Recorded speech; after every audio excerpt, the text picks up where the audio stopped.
Okay.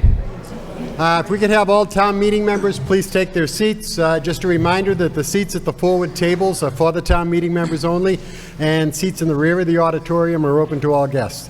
Last week, I had the honor, along with some of my colleagues, to participate in the Saugus Student Town Government Day, where local students participated in a mock Board of Selectmen meeting, a mock school committee meeting, and then a mock town meeting to get a first-hand view of how town government operates. And realizing that some of these students will likely be representing us in those capacities in the future, and seeing how they handled themselves that day, I'm pleased to say that we're in good hands in the coming years.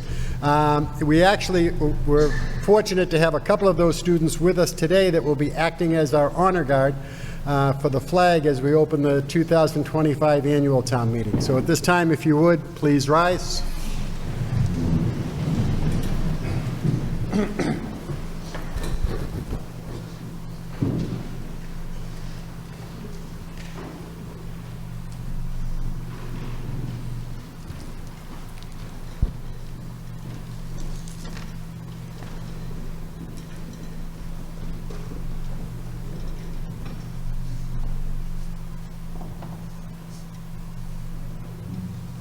Straight up.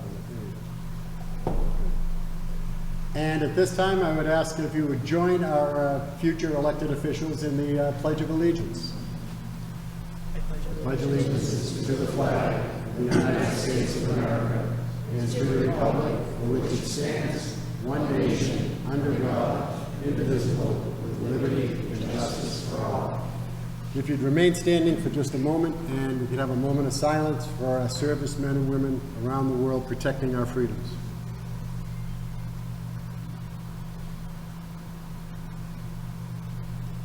Thank you. Please be seated. And I would like to thank Briella Aguero and Nick Shaw for helping us out today. Thank you, guys.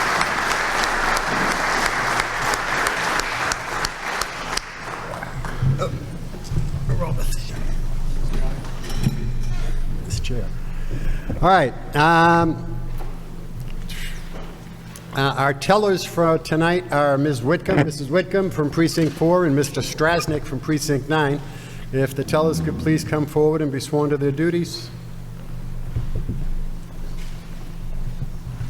I had it here for a second. Oh, it's underneath. Raise your right hand. Do you swear to you faithfully and impartially perform your duties as a teller for a town meeting for the town of Saugus to the best of your ability? I do. Congratulations. And would you please hand this out to all the town meeting members? There you go. And if you would, at this time, all town meeting members, please raise your right hand so the tellers can take a count.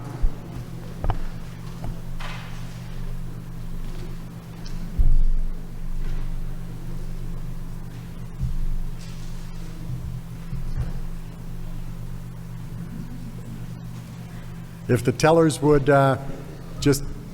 take a count for attendance purposes, and then we can get back to passing those out. So again, all town meeting members, please raise your right hand. Bob, how many on your side? I have 22, and that's okay. Show of hands.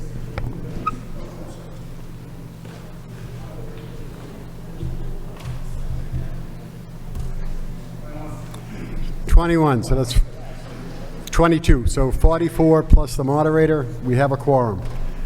All right, please put all cell phones, other electronic devices in silent mode. Members are reminded that the use of electronic devices during meetings is restricted to viewing documents or websites pertinent to the articles before us, and gaming, texting, or other uses is prohibited.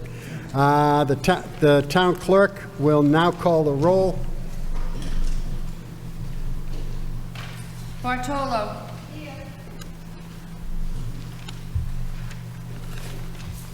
Bell. Here. Berube. Here. Brown. Here. Camuso. Here. Chaporis. Here. Connors. Here. Mr. Costello is not here. Cottam. Here. Cross. Here. Curry. Here. Davis. Here. Delios. Here. Doherty. Here. Dunn. Here.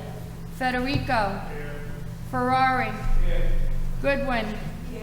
Grabowski. Herman Durant. Hickman. Kelly is not here. Long. Lepresti. Manugian. McCarthy. McCullough. Meredith. Mareshi. O'Brien. Paleshi. Palumba. Panetta. Panico. Paolini. Parlante. Rackinick. Ring. Rossetti is not here. Sacco. Shanna. Scazzarella. Shalkowski. Spencer. Strasnick. Taligan. Thompson. Wallace. Whitcomb. Worthley. I have 45 present, 5 absent. And there were a few that we did hear from. Ellen? What? Yes, so we heard from Costello, we heard from Kelly, and we heard from Rossetti. They sent their regrets that they weren't able to join us this evening. All right. The first order of business is accepting the minutes of the previous session. While I do have a copy of the minutes from the last meeting available if anyone needs to review them, since a copy is posted on the town website shortly after each meeting for all to review, and knowing that you're all diligent about reviewing them online, if there's no objection, the minutes of the last session will be accepted by unanimous consent. Hearing none, the minutes are accepted as posted. When recognized to speak, all speakers are asked to step up to the podium. Town meeting members will please state their name and precinct represented. Other town officers or employees state their name and position in the town, and Saugus citizens just state their name and address. This way, everybody at home can identify with who they're hearing.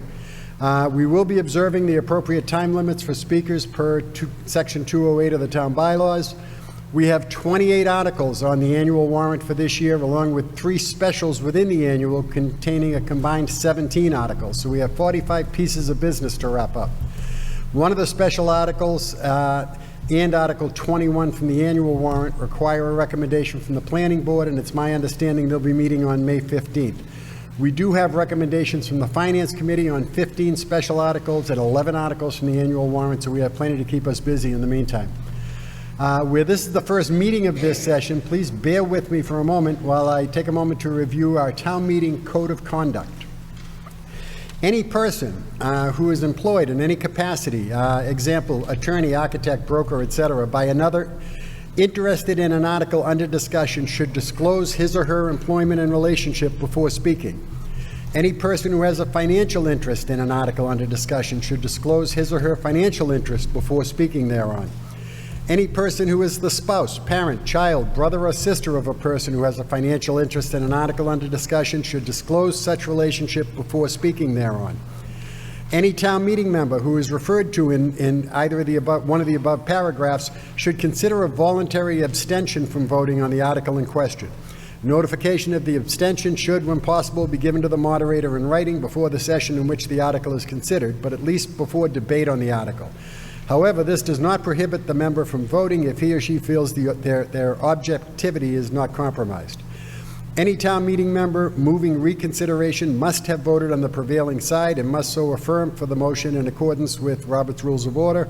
And town meeting members should strive to allow all persons who can illuminate the issue at hand the opportunity to speak before moving the previous question. All right, our next order of business is Article 1, to hear and act on reports of committees, beginning with the Finance Committee. Ken?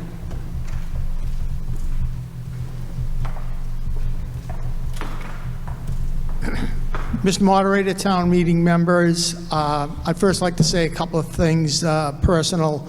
I'd like to say it feels really great being in front of you people again after a long absence. I'd also like to say a public thank you to my committee in my absence, along with Vice Chairman George D. Domenico and member Mark Magliosi for stepping up and running the meetings in my absence. With that being said, the Finance Committee has been meeting regularly, as you all know. we have completed our review of the proposed 2026 operational budget, along with the 2026 Saugus School Department operational budget. That is complete. We've also completed and made recommendations on 26 financial articles. You won't be taking them all up tonight. I understand we'll be working on the special within the annual. I would like to make comment, because you received a handout from the Saugus School Department on their enrichment program and request for funding. If you'll look at the annual warrant on Article number 17, their request was for $250,000. The Finance Committee supported the full $250,000. However, the source of funding in that is not coming from the stabilization fund dedicated for the schools in its entirety. $150,000 is from carryover from the enrichment program stabilization appropriation from 2025, with an additional new appropriation request for $100,000 from their stabilization fund, equaling the $250,000. So we recommended the full $250,000 with two sources of funding. One is the carryover from last year of $150,000, and the second one is for $100,000 as a new appropriation from the stabilization fund this year. With that being said, the Finance Committee has worked hard, and we hope that you'll support all of our recommendations. Thank you. Thank you, Ken. All right, with that, due to the time-sensitive nature of some of the financial articles, at this time, what I'd like to do is open the special town meeting containing the 14 articles to see if we can get through those and possibly close that warrant this evening, if there's no objection. All right, so as a courtesy to the Finance Committee, Ms. Palumba moves Article 1 for consideration, to see if the town will vote to raise and appropriate or transfer from available funds the sum of money to be transferred to the stabilization fund. The Finance Committee recommendation was that the town appropriate $1 million to be transferred to the stabilization fund. The source of funding is July 1st, 2024, certified free cash. Do I have a second on Article 1? Second. Moved and seconded. Mr. Manager?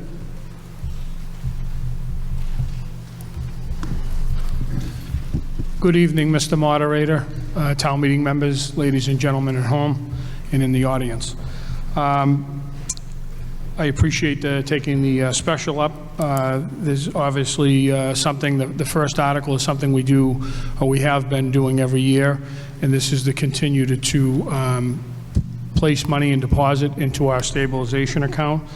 As the handout indicates, we have approximately $12.4 million in stabilization, and this will keep pace with what our financial management policies are to try to continue to keep up with our percentage of our operating budget. So I'd ask to support this. This is $1 million coming from certified free cash. And again, the stabilization fund, as you remember, during the pandemic that nobody thought could affect the economy. We were able 2 years in a row to take money from stabilization, but then we were able to reverse that. So something that's highly looked at for when we borrow money and maintaining our bond rating. You might hear poo-poo on the bond rating, but I think people, if you have a bad credit score, you'll understand why the bond rating is the cornerstone of finances and fiscal health to allow us to do all these capital projects and to be able to use debt service and use less money to pay debt service in the sense of interest, and do more of the projects and continue to do that. Again, you may get tired of hearing this, but we built the middle high school and other school projects, and we borrowed a majority of the money at less than 1%. So when the interest rate is now 5%, that means almost, 400% increase in what the cost would be to borrow. So you have to reduce your project by those dollar amounts. So extremely important, and I appreciate the Board of Selectmen, Finance Committee, as well as town meeting continuing to make sound financial decisions for the town that has allowed us to have the stabilization at a record high. This is the most we've had in history, and it keeps pace. It gives us stability because we never know what the economy will bring. I know you know that other communities, you read about it, for the last few years have had significant financial issues and continue to have those. We've been lucky enough not to have layoffs and being able to continue to do projects that I think help capital-wise and otherwise for all the different demographics and sectors within the town and areas of the town, as well as the needs from different departments within the town. So appreciate your support on this article. Continue to put money in the bank. Thank you. Thank you, Mr. Manager. And again, this is what they call a rainy day fund, and we had to use it prior, a few years back, and we hope that the economy isn't going to tank or problems, but we know that things are a little bit unstable right now. So thank you. Thank you. Any further discussion on Article 1? Okay, seeing none, we'll call the question. All in favor of the Finance Committee's recommendation to appropriate $1 million to be transferred to the Stabilization Fund, with the source of funding being July 1st, 2024 certified free cash, please signify by saying aye. Aye. All opposed? Article 1 is passed. As a courtesy to the Finance Committee, Ms. Palumbo moves Article 2 for consideration, to see if the town will vote to raise and appropriate or transfer from available funds a sum of money to be transferred to the OPEB, Other Post-Employee Benefits Trust. The Finance Committee voted to recommend the town appropriate $1 million to be transferred to the OPEB Trust, Other Post-Employee Benefits, with the source of funding being July 1st, 2024 certified free cash. Do I have a second on Article 2? Moved and seconded. Mr. Manager. Thank you, Mr. Moderator, town meeting members. So this is something that we should always have a conversation about, and I talked about this each year. In the wisdom of town meeting, we created a OPEB trust fund and that's what we're funding. The statute allowed us to do that. Something that has improved our financial health. And the bond rating companies, as well as financial advisors, really look upon this as a great efforts. Just to understand what this is post-employment benefits, and these are things that when people retire, there's costs involved. Those costs come out of our operating budget. So as those costs increase or the costs are there, we have to provide for those. The trust itself, in theory, if we're able to fund this, would, in theory, at the end of this, just like as you know, we're doing the pension retirement, and there's a schedule to fund that, and within a couple of years, we should be fully funded. This is the same thing, whereas if you have the trust fully funded, the idea and the theory and the actuality of it is that you would be able to take money out of this OPEB trust so that it doesn't affect your operating budget. So in that you would budget essentially for each employee to take a portion of their salary, that percentage to put into the trust, and that way there it's paying for itself, similar to the pension cost. This would be for the health insurance, et cetera, for retirees. We're asking to have another $1 million put into this. I think we're currently at about 6.6 million. So I know when we put 100,000, I think years and years ago, a few years back, everybody said, well, what's $100,000 going to do? Well, it's like saving for retirement. We keep putting little bits of money each time, and we've done a little bit. It's not a huge dent. The actuary says I think we're around 131 or 32 million dollars. That we're an unfunded liability. So the hope is that we continue to, the way this isn't unique to Saugus, this is what every other community in Massachusetts is facing. But we're able to sort of understand that and have conversations publicly like this and continue to fund it. The idea would be when we get fully funded in the retirement would be to start moving those monies that are funding the retirement to fund the OPEB. And this is really what helps, and something that's always flagged from the financial advisors and the bond rating company. So I would ask the support again, $1 million out of certified free cash to be put into this OPEB account. trust. Thank you. Thank you, Mr. Manager. Any further discussion on Article 2? Okay, seeing none, I'll call for the question. All in favor of the Finance Committee's recommendation to appropriate $1 million to be transferred to the OPEB Trust, other post-employee benefits? The source of funding is July 1st, 2024, certified free cash. Please signify by saying aye. Aye. All opposed? Hearing none, Article 2 is passed. As a courtesy to the Finance Committee, Ms. Palumbo moves Article 3 for consideration, to see if the town will vote to raise and appropriate or transfer from available funds a sum of money to be transferred to the Stabilization Fund for the Northeast Metropolitan Regional Vocational School Construction Project. Finance Committee voted to recommend the town appropriate $1 million to be transferred to the Stabilization Fund for the Northeast Metropolitan Regional Vocational School Construction Project. The source of funding is July 1st, 2024, certified free cash. Do I have a second on Article 3? Second. Moved and seconded. Mr. Manager?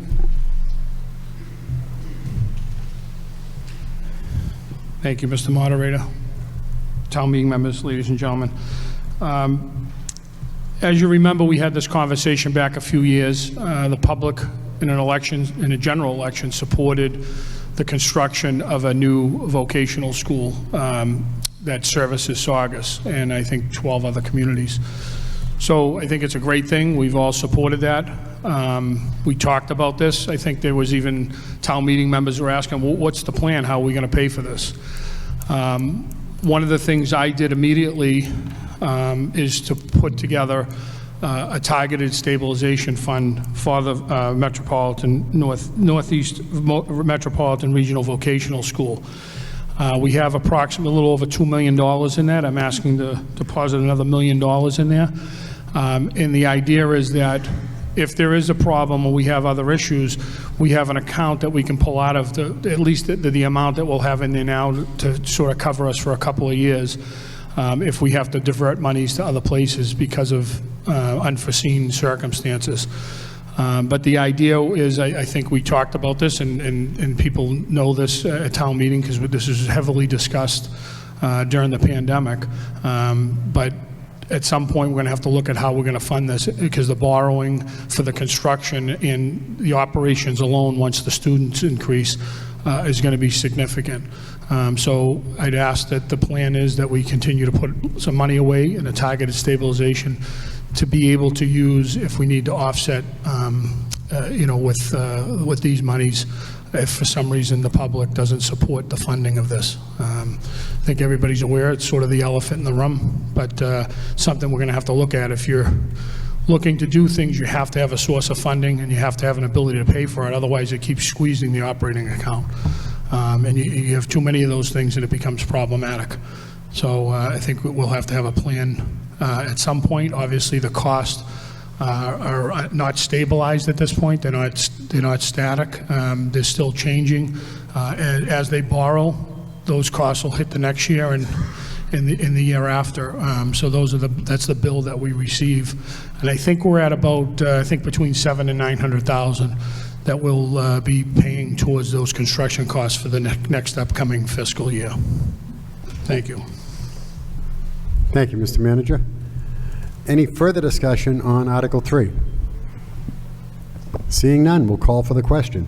All in favor of the Finance Committee's recommendation that the town appropriate $1 million to be transferred to the Stabilization Fund for the Northeast Metropolitan Regional Vocational School Construction Project.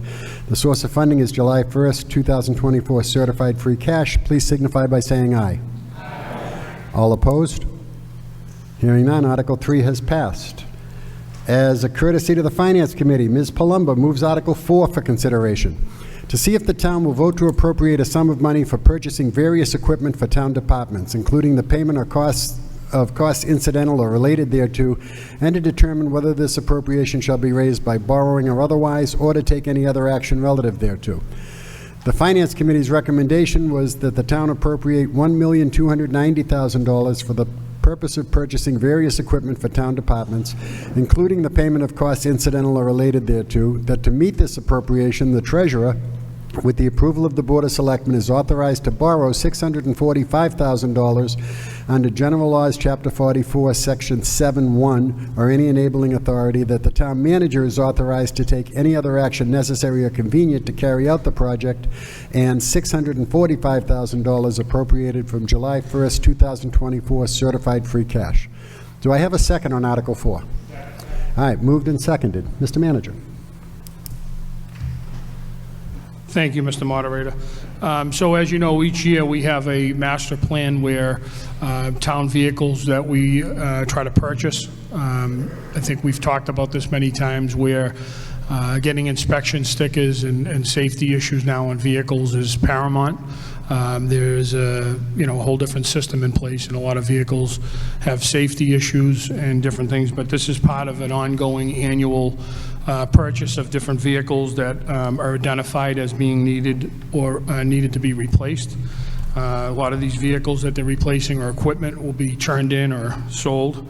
But as you can see from the list, the plan would be, depending on cost, but a lot of the stuff we have pretty good estimates on would be for the police cruisers that we purchase, municipal vehicles, which the Youth and Rec Department has always had a hand-me-down van from the senior center, their older van, but that's after 10 years of use. The idea would be to try to get a new van for them, which is a little costly, but it's, I think, for safety reasons, there's a definite need to get something replaced there that's going to be more streamlined, less difficult to drive, and safer for kids. As you know, the Youth and Rec runs a summer program as well as an after-school program where they're, driving and picking up kids every day. Some highway department, the hot box is a pretty old one of them, and this is to replace that. I understand that the trailer and all that is completely rotted out. Snow and ice sanders and units. This is to make sure that every vehicle up there, some of the newer ones we purchased last year or the year before that are just coming in, have been able to put the sanders and plows. We have a sort of a policy that every vehicle that somebody's driving, if it's able to have a sander and a plow on it, we want to have that on there when they're out in the snow and ice events.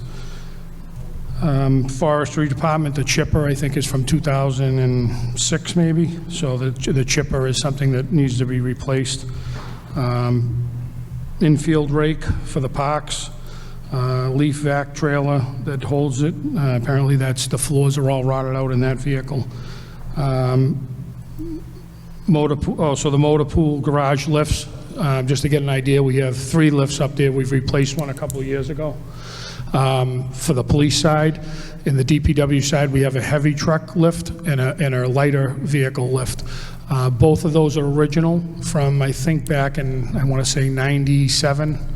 That was probably built, and those are from back in 1997, so the safety issues, they're not operating as well as they should, and it's time to be replaced, and that's what's been recommended and asked for.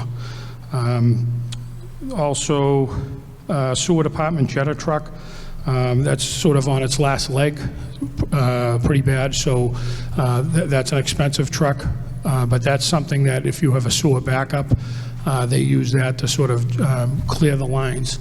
We're not asking for a vac truck, which is something that does the same thing, only is a vacuum as it sounds.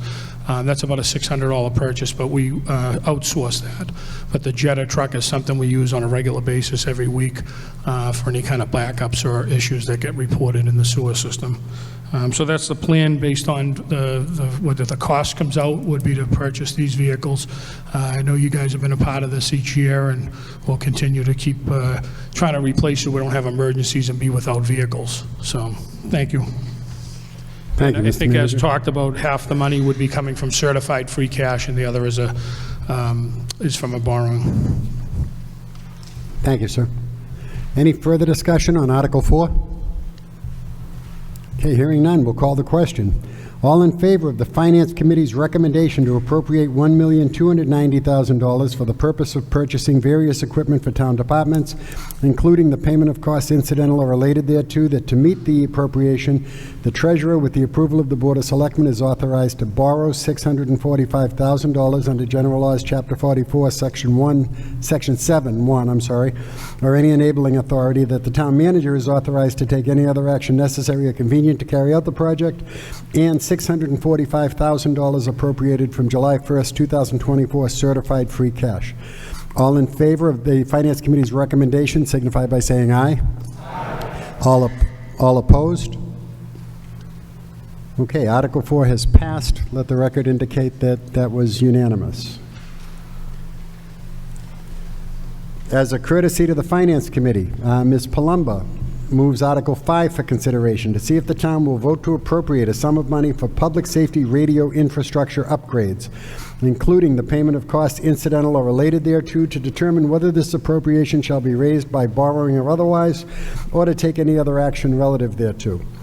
The Finance Committee's recommendation was that the town appropriate $2,650,000 for public safety radio infrastructure upgrades, including the payment of costs incidental or related thereto, and to meet this appropriation, the treasurer, with the approval of the Board of Selectmen, is authorized to borrow said amount under General Laws, Chapter 44, subsection 7(1), or any other enabling authority, that the town manager is authorized to take any other action necessary or convenient to carry out this project.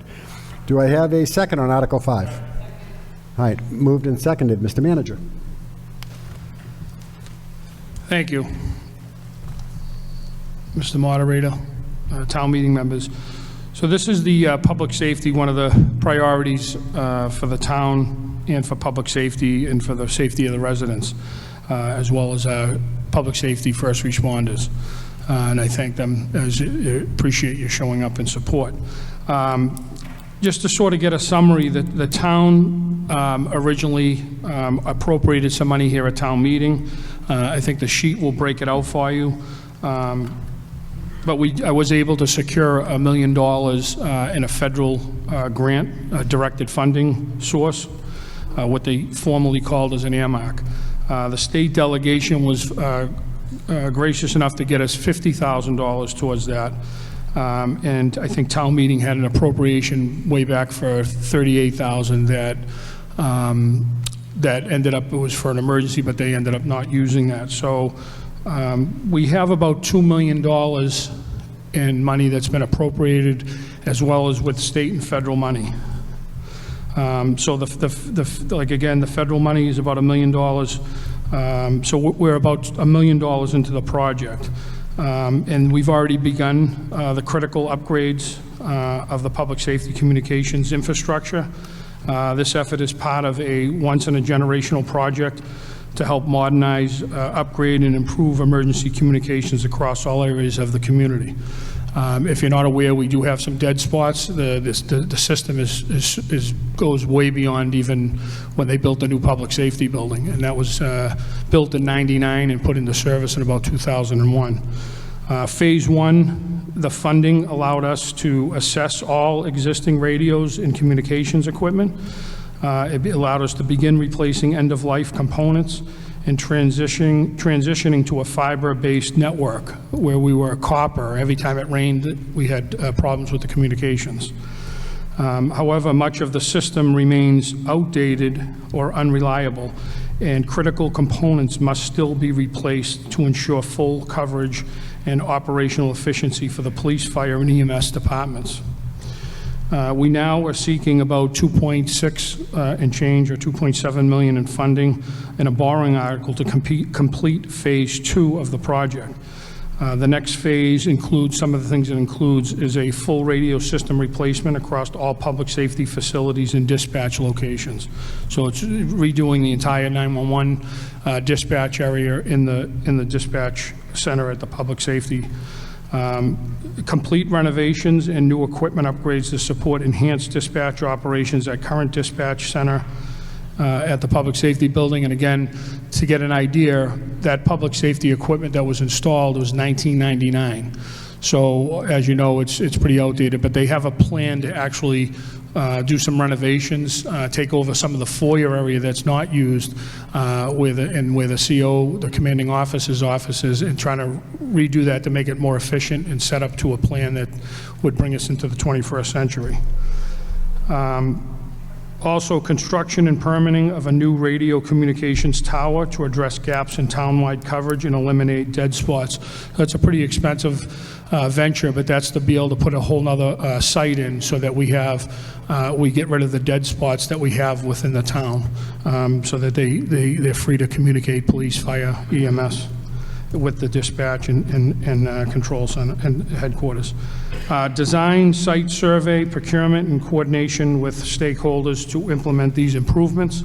And this is after we've done feasibility. They've worked with the police, fire, and the public safety committee to try to work on what's the needs and identify those needs. We've identified those. We have a plan put together, and now we're looking for additional source of funding to do soup to nuts so that this brings us into the next 30 years. Total cost to complete the communications upgrade is just over $4 million. Again, with about $1 million that were invested so far. The other is with grant money. This is a fundamental investment in public safety and will ensure reliability and emergency response across Saugus for decades to come. Your support of this funding article will allow us to finish the essential project and provide our first responders with the tools they need to protect our community. So I'd ask that you support this. We're, again, already in the process of doing these upgrades and have been already put documents out that bidded and were awarded. So we want to continue to do the greater, larger project and what's needed that's been identified. So I appreciate any support for this. Thank you. Thank you, Mr. Manager. Any further discussion on Article 5? Okay, seeing none, I'll call for the question. All in favor of the Finance Committee's recommendation to appropriate $2,650,000 for public safety radio infrastructure upgrades, including the payment of costs incidental or related thereto, and that to meet this appropriation, the Treasurer, with the approval of the Board of Selectmen, is authorized to borrow said amount under General Laws, Chapter 44, Section 7-1, or any other enabling authority, that the Town Manager is authorized to take any other action necessary or convenient to carry out this project. All in favor of that recommendation signify by saying aye. Aye. All opposed? Article 5 has passed. And again, as a borrowing article, let the record reflect that that was unanimous. All right, as a courtesy to the Finance Committee, Ms. Palumbo, moves Article 6 for consideration, to see if the town will vote to appropriate a sum of money for the purpose of conducting a feasibility study for a fire station, West Side Public Safety and EMS Response Facility to be located on the west side of the town of Saugus. Said funds to be used in conjunction with funds appropriated under Article 7 of the May 2023 special town meeting to determine whether this appropriation shall be raised by borrowing or otherwise, or to take any other action relative thereto. And the Finance Committee voted to recommend the town appropriate $825,000 for the feasibility study for a third fire station / West Side Public Safety and EMS Response Facility, including the payments of costs incidental or related thereto, and that to meet this appropriation, the Treasurer, with the approval of the Board of Selectmen, is authorized to borrow said amount under General Laws, Chapter 44, Section 7-1, or any other enabling authority, that the Town Manager is authorized to take any other action necessary or convenient to carry out this project. Do I have a second on Article 6? Article 6 moved and seconded. Mr. Manager. Thank you, Mr. Moderator. Town meeting members, ladies and gentlemen. So just to kind of give a background to this in context, is that this is something that's been talked about for, I guess, everybody, we've heard 40 years or more, where I think far ahead of wherever we were 40 years ago or in the past 40 years. You do get these questions about what all these studies, why are we doing this, why are we doing this, how come we're spending money on this? This is how you are able to move forward with building a plan so that town meeting, the residents, elected and appointed officials are able to look at what the plan is.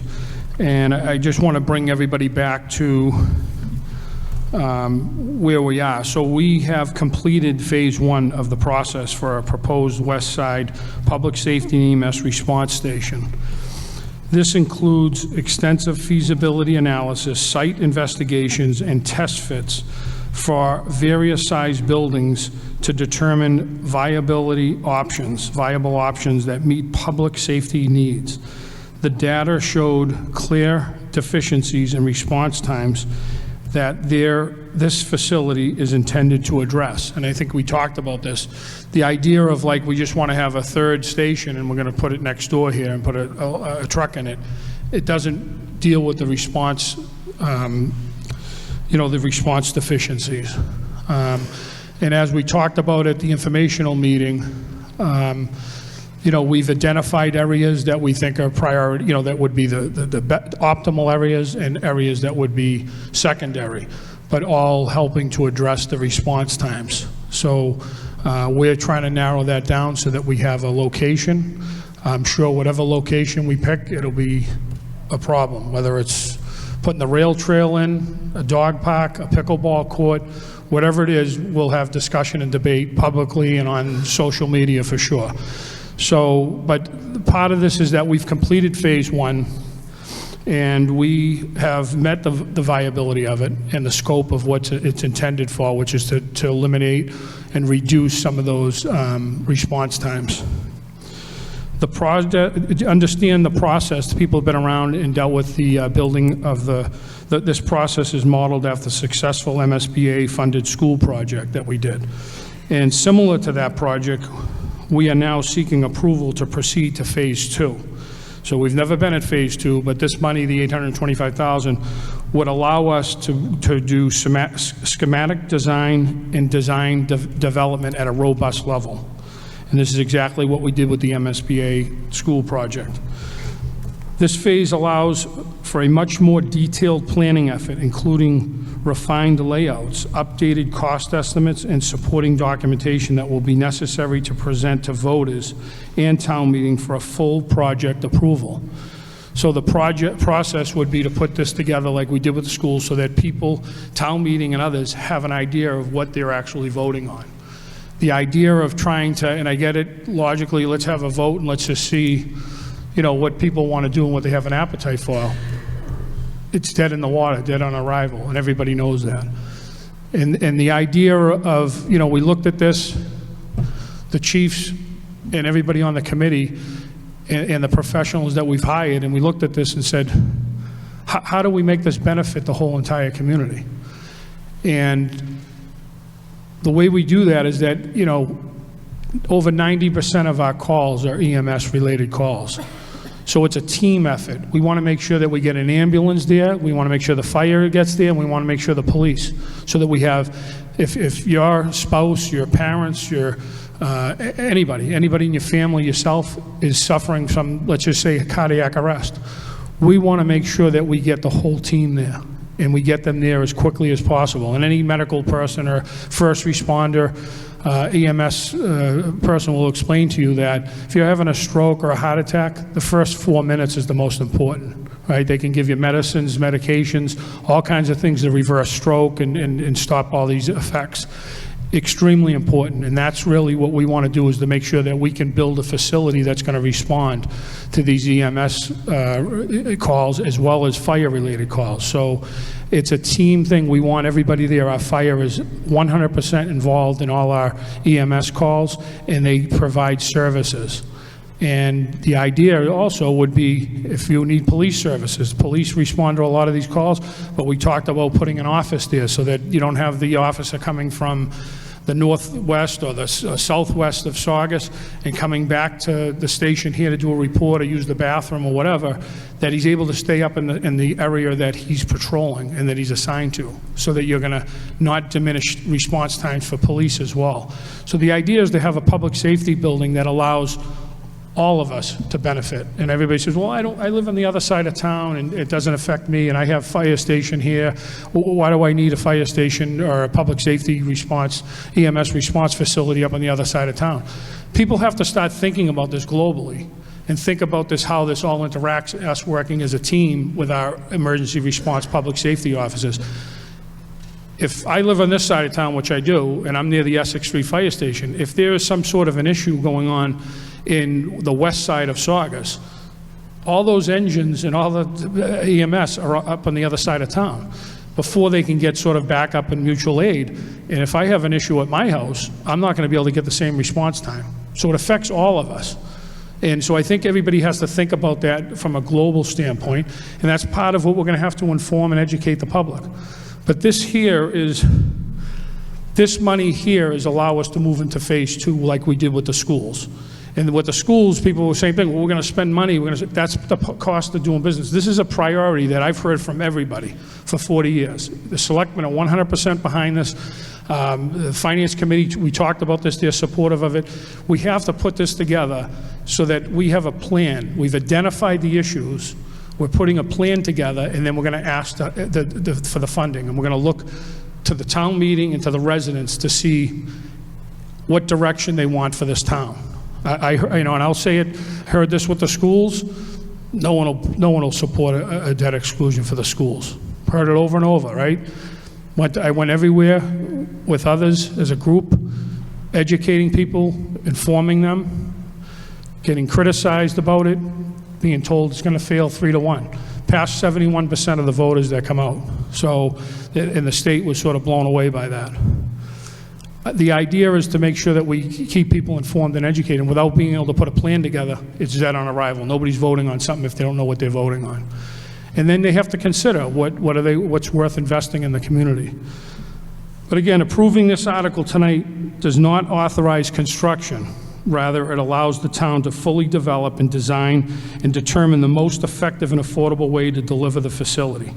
Once this phase is complete, we will return to town meeting and the public with finalized plans and costs that could be considered for funding through a debt exclusion and/or operational override. And to understand, we're obviously narrowing down locations. If we had the location picked now, I'd let you know, but we are working on that. But again, if it was a location, we'd be arguing over the location, not trying to move forward with a plan. It's just like the school project, just like every project we've had in town. Everybody has an opinion, and it affects them, and and it has an impact on them. What we'll do and committed to is trying to find, as always, the best benefit, bang for the buck, with the least amount of impact to the residents. And I think the Chief Newberry said this best, and I've heard it repeated numerous times. When you're trying to put a fire station or a public safety building in somewhere, everybody's opposed to it. They don't want it in their neighborhood. But when you're trying to close one or you don't have the funding to keep one open, people are outraged and they want the fire station funded and they want it to stay there. If we were talking about moving the Essex Street Fire Station, you'd have the whole town here arguing that it shouldn't be done, but it's sort of change. Change is always stressful no matter what it is, even if it's positive or good change. But this is just the next step. And this is a critical step forward to continue addressing response time gaps and ensuring that public safety infrastructure keeps pace with the needs of the residents. Again, what our job is to identify what the needs are. The selectmen, myself, as a team has looked at this. This is a priority for the town. We can argue over what color the building should be or where it should be, all that, but this is, we're moving into the next phase here. And then we need a plan so that town meeting and the public can be educated and informed on it, exactly how we did it with the schools that they said no one would ever support. So this is a benefit for the whole community. Again, and I don't want to get too, corny here, but the idea of what we're doing always here is trying to make it so that it improves the community and the town as a whole. Right? I think everybody that lives here, right, we live here for a reason, and we stay here for a reason. I think we'd all want our kids to stay here as well, and our grandkids. And I think that's something that we need to be able to keep providing different things. And I always say it's sort of like some people want a school, some people want new water pipes because their pressure is low. Some people want sewerage because they don't have sewerage or they need something repaired. Other people want playgrounds. Other people want a new library built. We're trying to do all those things. We have a lot of irons in the fire here, and we're going to continue to do that. But this is one of the major priorities that we're moving forward with, and I'd appreciate the support so that we can continue our work in this Phase 2 and be able to bring something to the public, to town meeting. Again, this is not authorizing construction. This is authorizing Phase 2, which we've never been at before, putting an actual schematic design. Like I think I talked about this before, when we pick a location, if we have to acquire it, then we'll be back here with town meeting looking for authorization in a short period of time. If we don't, and we can put it somewhere where we have property, then, and it's feasible, then we won't need to do that. But we will be back here before anything moves forward past this Phase 2. So again, I hope you get your support, and I'm happy to answer any questions. I know the public safety is here, and the both chiefs are here as well. Thank you. Thank you, Mr. Manager. Before I ask for further discussion on Article 6, we do have an amendment that was submitted in writing. I believe you all received copies of it. And the amendment would be to add, after the words, including the payment of costs incidental or related thereto, to add the phrase, inclusive of design development and schematic design. Then to continue that to meet this appropriation, the treasurer, et cetera. Do I have a second on the amendment?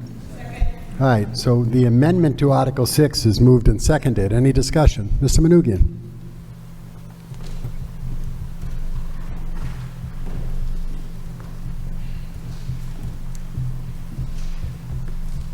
Peter Manoogian, Precinct 10 Town Meeting Member. Thank you. Mr. Moderator, ladies and gentlemen.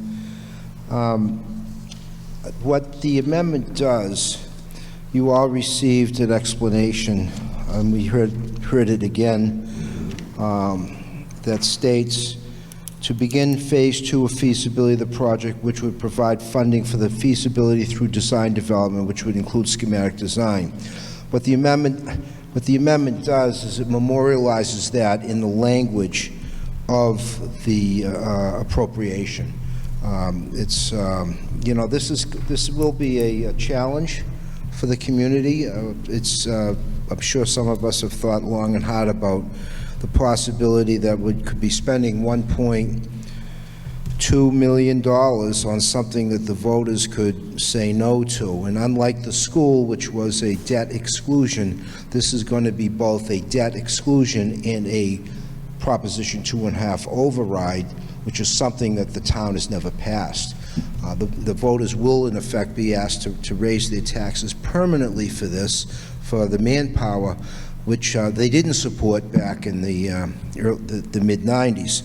So what this does is it makes clear what our expectations are and what we will receive in the actual article, but it also will provide, when it's done, the evidence, because this is going to be a political process at some point. This is my understanding is we will not be asked for any more money, any money for other aspects of the design, architecture and so forth, soil testing, will be part of the debt exclusion itself.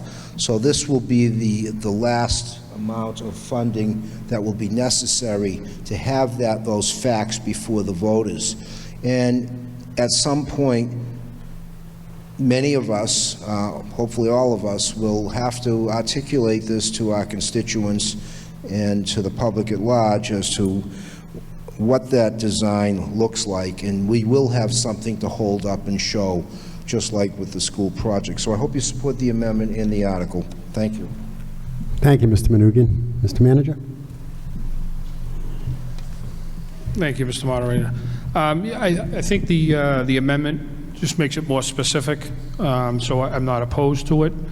And just to sort of go into a little bit more to understand, so part of this portion of Phase 2 would also give us a statement of probable costs, just like we do with the school, so we'll have an idea of what the cost is. Also cover the cost of public meetings, presentations, all design solutions, be prepared on, software, prepare 3D computer imagery and 3 artistic renderings. It's a whole list of stuff this includes. And this is how every other community, this is how you build a public safety building in Massachusetts and actually New England and everywhere else. But this is, we've hired a company, this is what they do. Because, people say, well, how come we're doing this? Why do we have to? This is how you build it, this is how you put it together. You can't just say, we're going to build a fire station, and we're going to all leave this meeting here, and we'll start digging a hole to do it. There's a lot of site work, there's, all kinds of things that go involved with this, that you need professionals. The phase 3 that I think the previous speaker was talking about is phase 3 would be something that town meeting and the public residents would have to vote on and support and approve to be able to move forward. And phase 3 is final design, bidding and design development, statement of probable costs, which become much more definitive, regulatory reviews, et cetera, construction documents, pre-qualification for people that are bidding on it, for the vendors, bidding, all that, and then you go into phase 4 after that, which has to do with construction, administration, and building it itself. But right now we're at phase 2, and this is similar to where we were with the schools when we asked for all the feasibility money up front. The difference is we pieced it together because if we couldn't find a viability and a way of building this, we wouldn't have went it forward, so we wouldn't want to spend anything more. We found that this is a viable project. It met the requirements and what the scope was, which is to deal with those inadequate response times for public safety and for health and safety. So now we want to move on to the next phase and fund that. Whereas in the school project, the MSBA wanted everything up front to make sure there was a commitment with the entire amount for the feasibility. So happy to answer any more questions. Thank you, Mr. Manager. All right, is there any further discussion on the amendment to Article 6? Yes.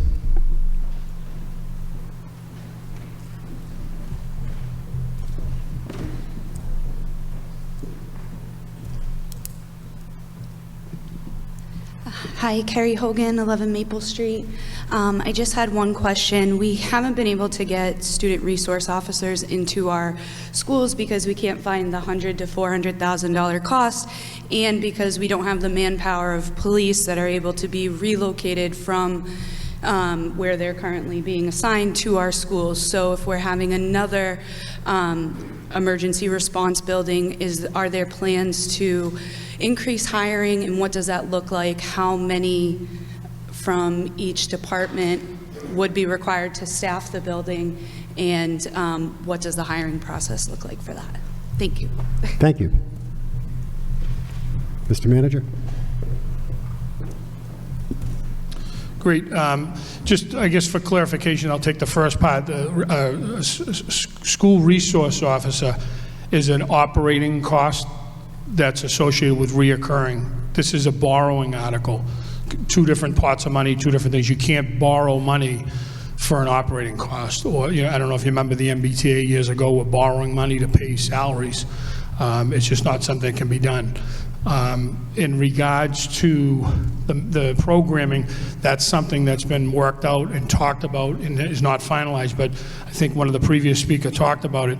We are definitely going to need more staffing for fire, and I think police, we would just be, it's the same sector that they would be, area of town that they'd be patrolling. It would just be a matter of hopefully keeping the officer up in that area rather than have them come this side of town to do any kind of reports or different things. But as far as the programming and the building, you definitely would have to have additional manpower, and that's what we talked about, with a debt exclusion. I mean, a operational override. Thank you, Mr. Manager. Further discussion on the amendment to Article 6? Yes, Mr. Long.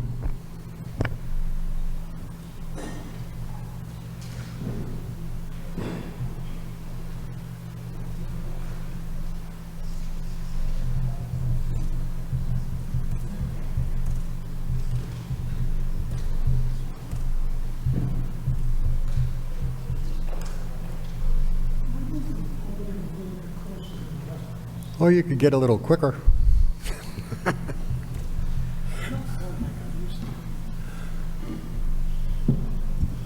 Mr. Moderator, ladies and gentlemen, as you know, I've been following this a long, long time, and I think it's finally time to get it done. But at this point in time, we're asking for this additional borrowing which puts us, combined with last year, over $1,200,000. And I did attend the meeting that was held in mid-April for 6 o'clock to 8 o'clock.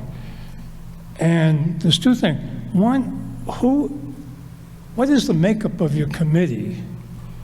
And number two, what locations have they been considering? As I say, I've been involved a long time. Town meeting actually created a committee in 1967 to study this, and they were supposed to report back in '73. We can't find that report, doubtlessly speaking. 1995, one of our selectmen here made a motion on the capital improvement program to set aside $500,000. And what was that, almost 30 years ago? So this has been a long time coming. But I do think that since we're the appropriating body here, we should be involved at least some of us should be involved in the process, rather than just giving out the money as on bonding issues. Like I said, the makeup of your committee, to the best of my knowledge, does not have anybody really from that area on it. And we should be there, whether it's north or south, northwest up in the Oakland Vale or whatever, or the North Saugus. But two, we'd like to know what the locations are under discussion. I don't think that's going to blow the price of whatever it is up, but it'd be helpful for those of us who are going to vote this kind of money to know where we're going with it. So if you would answer, please. Thank you. Thank you, Mr. Long.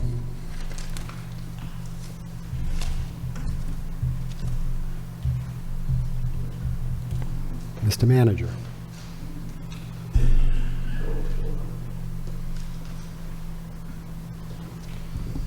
Thank you. So to answer the gentleman's question, the committee is made up of, currently is made up of the public safety chiefs, myself, the consultants. We have an OPM on board. And again, this is phase one. I have no opposition to, at some point, bringing additional people on if people want to help participate in that. What we're trying to do, like we did with the school project, is make it non-political. And as the previous gentleman is talking about, and he's one of the proponents of it, and I guess I would be too if I lived in a certain area, people want to fight over where it's going to be located. And if it's not located in a certain area, then I'm not going to support it. And I think that the history of Saugus and why nothing's moved forward is one of the reasons is that. I had somebody recently say to me, if it's not in a certain area, I'm going to get all the residents to oppose it. I said, okay, so if it's not in the exact area with the right color and the right size building, then we're not going to vote on it. To me, that's part of the problem why nothing's moved forward, is because it has to be somebody's way or nobody's way. And I think that as a community, we have to try to get past that and figure that out. We had the same problem with the school. We're having the same problem with the dog park. We're having the same problem with the rail trail.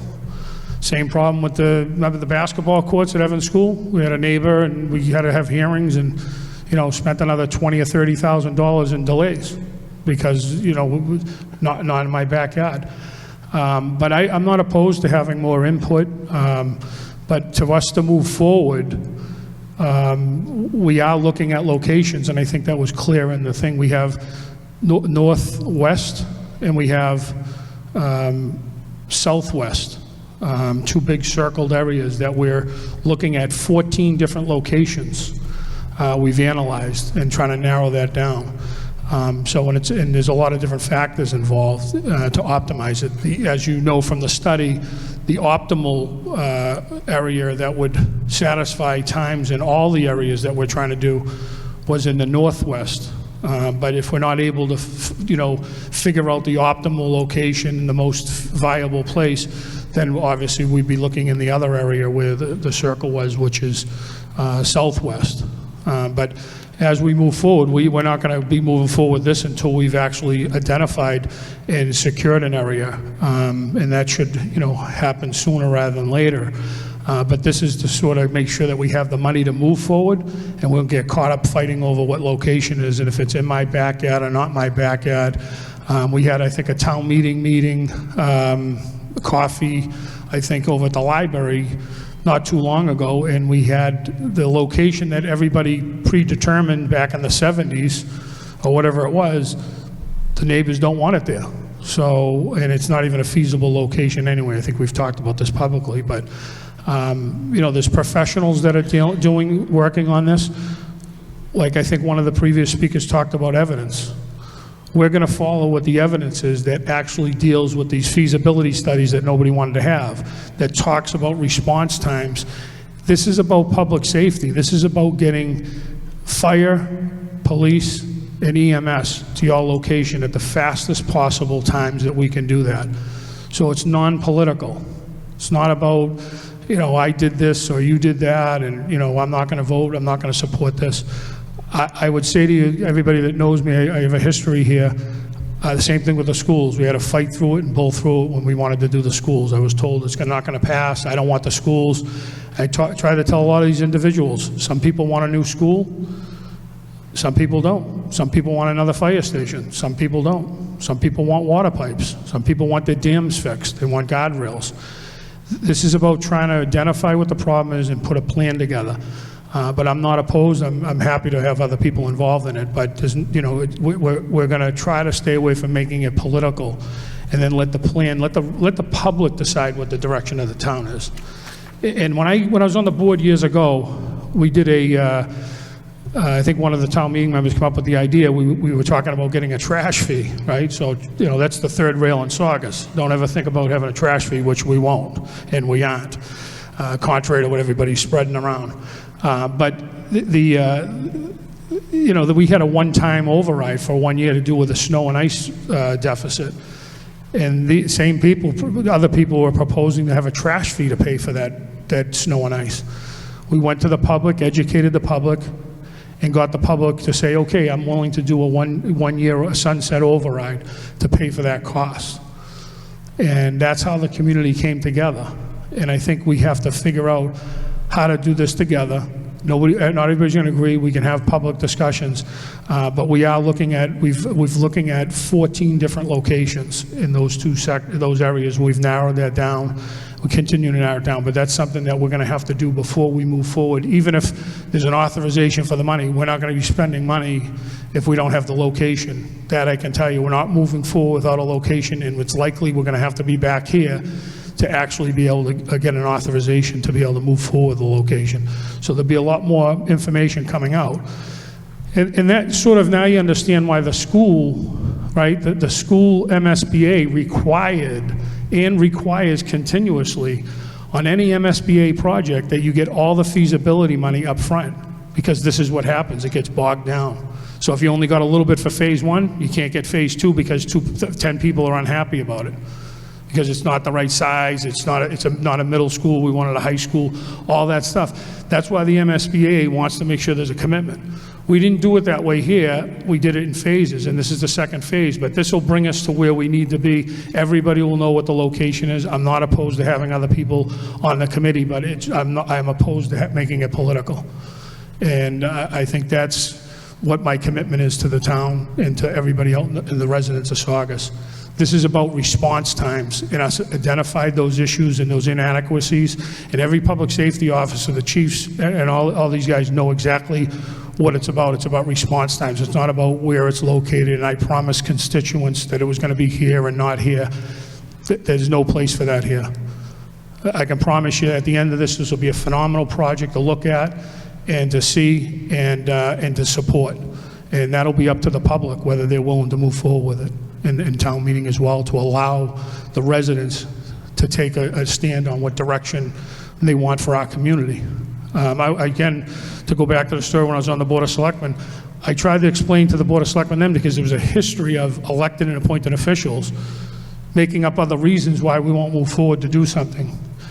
The reality is there's no harm. This is the cost of doing business, to put a plan together. Let the residents decide what they want to do in this town. Let them vote on the direction for a public safety building and a plan that we put together. And I'm happy to work with whoever wants to on putting together, after we secure the location. I have no problem with moving forward and getting more input. But there's nobody better input you're going to get from the public safety officers themselves and the chiefs. These are the professionals that we've hired that have built, I don't know, a dozen public safety buildings in the last, 10 years. And I think we're in good hands, but we'll have no problem with that. So I just hope you support that, and I appreciate the speaker's comments and concerns. I can tell you we're trying to deal with those response times on the west side of the town, and the plan that we have will do that. Thank you. Thank you, Mr. Manager. Any further discussion on the amendment to Article 6? Mr. Long.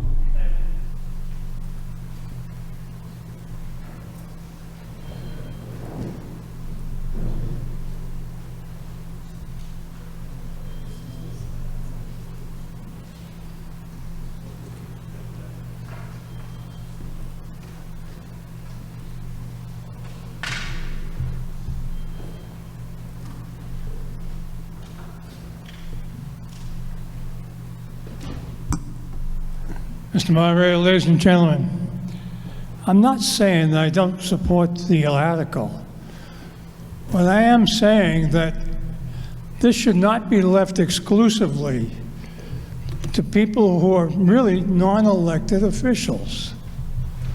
Those of us who allocate the money, we are the spending body, appropriating body of this town. We should have some idea of where these things are going to go. For example, earlier we had the DPW request. If I hadn't seen a list of the trucks and stuff like that, I was going to ask, where is it? What are we looking at? Now, as a person who has used the facilities, as some of the firemen can attest to, that they had to come to my house on the west side, I do have an interest in where it's going to be located. If some people, once the location is determined, are unhappy with it, you still have to stand up there and say why you're going to locate it there.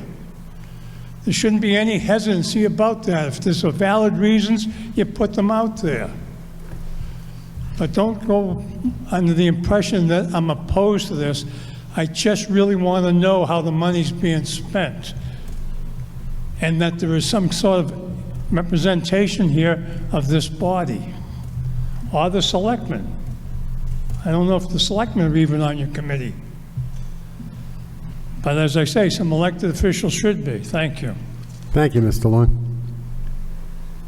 Any further discussion on the amendment to Article 6, I'm sorry.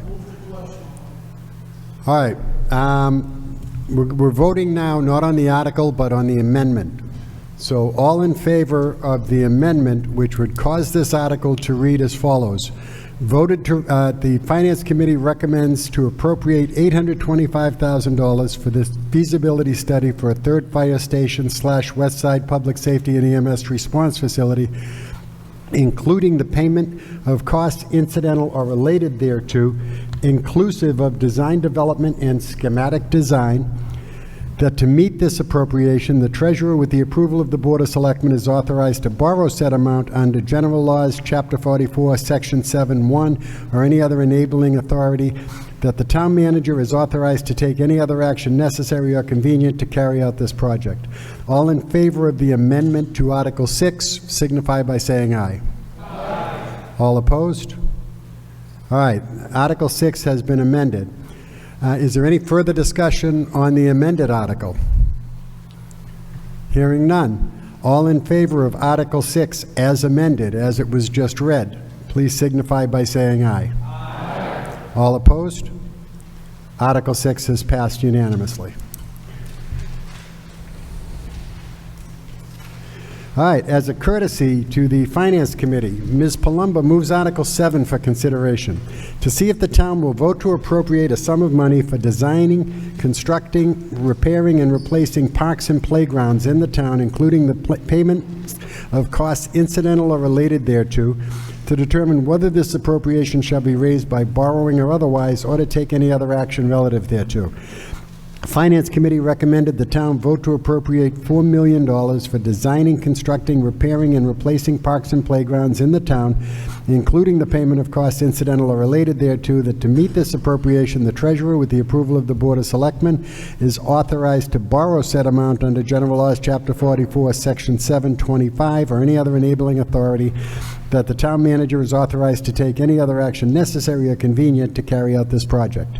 Do I have a second on Article 7? Second. All right, Article 7, moved and seconded. Mr. Manager.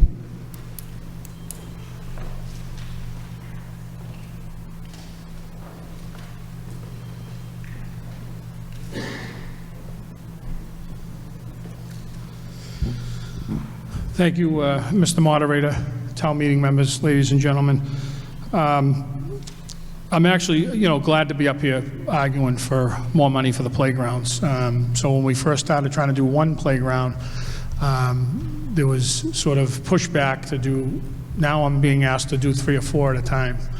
It's a lot of work. It's a lot more involved than it used to be back days ago. And when we add lights and cameras to protect the assets and protect the taxpayers' investment, the costs have increased, and obviously everybody knows what the costs are. So it used to be about $1 million and a half to do some of these playgrounds. Now we're creeping up a little more, especially with the cameras and the lights that we have there, which helps the police patrol.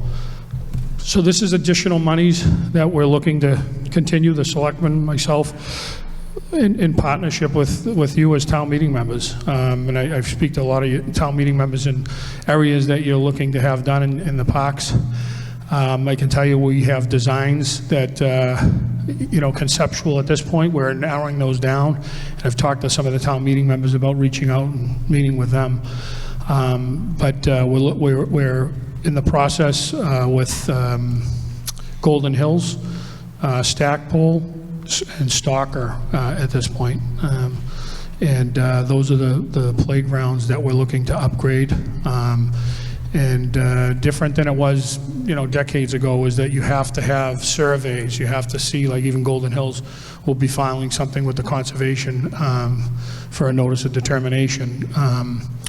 There's a lot more to it, property lines and things like that, but we're looking for this money so we can continue to move forward, and we're looking to get these projects done this year. So this would be looking for additional money. Those are the 3 parks that we're focused on. We have other ones that we're looking as well, but this is to complete the design, be able to go out with the bid documents, and to do construction this year. So I'd ask for your support, and again, town meeting members that I've talked to and reached out to will be, having more sort of informational connections with what we're doing there so that everybody has a better idea. I'm sure that someone will be arguing over the color of the slides, but at least we'll be putting a slide there, or what type of equipment we'll have there. But I think those are good arguments to have in debates.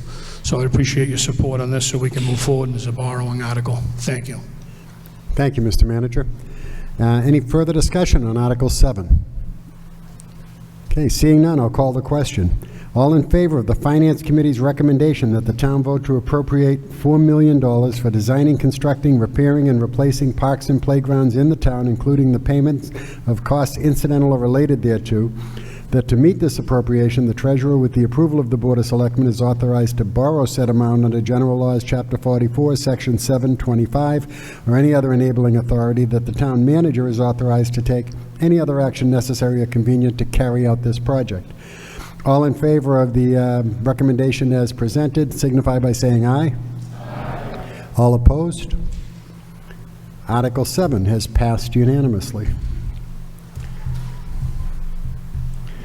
As a courtesy to the Finance Committee, Ms. Palumbo moves Article 8 for consideration, to see if the town will vote to raise and appropriate a sum of money for the purpose of repairing or replacing town water hydrants and valves, including payment of costs incidental or related thereto, to determine whether this appropriation shall be raised by borrowing or otherwise, or to take any other action relative thereto.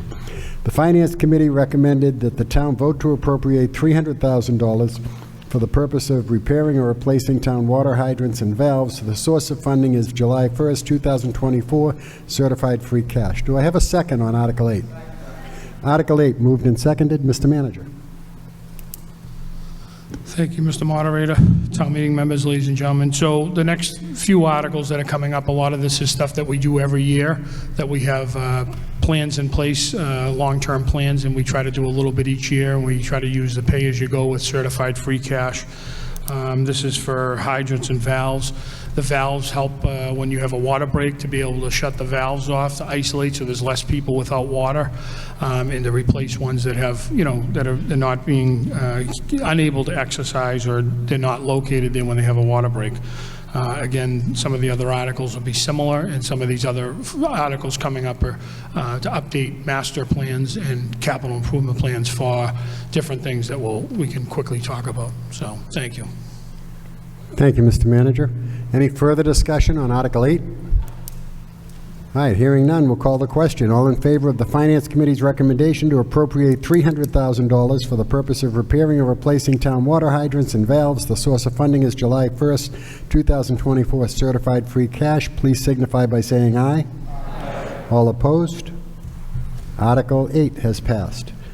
As a courtesy to the Finance Committee, Ms. Palumbo moves Article 9 for consideration, to see if the town will vote to authorize the treasurer, with the approval of the Board of Selectmen, to borrow a certain amount at 0% interest from the MWRA Local Pipeline Assistance Program for the purpose of designing and constructing improvements to water pipelines, or to take any other action relative thereto. The Finance Committee recommended to authorize the town treasurer, with the approval of the Board of Selectmen, to borrow $1,871,000 at 0% from the MWRA Local Water System Assistance Program for the purpose of designing and constructing improvements to water pipelines, or to take any other action relative thereto. All in favor of the Finance Committee's recommendation, do I have a second on Article 9? Thank you. Moved and seconded. Any discussion on Article 9?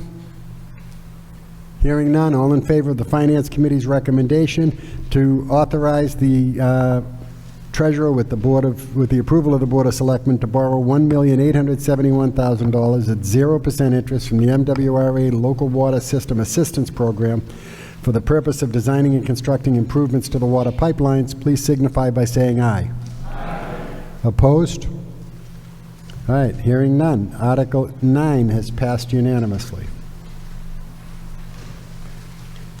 As a courtesy to the Finance Committee, Ms. Palumbo moves Article 10 for consideration, to see if the town will vote to appropriate a sum of money for the purpose of funding the preparation of a new or update to the town's existing water distribution report, including the payment of costs incidental or related thereto, and to determine whether the appropriation shall be raised by borrowing or otherwise, or to take any other action relative thereto. The Finance Committee recommended the town appropriate $300,000 for the purpose of funding the preparation of a new or update to the town's existing water distribution report. The source of funding is July 1st, 2024 certified free cash. Do I have a second on Article 10? Article 10 moved and seconded. Mr. Manager?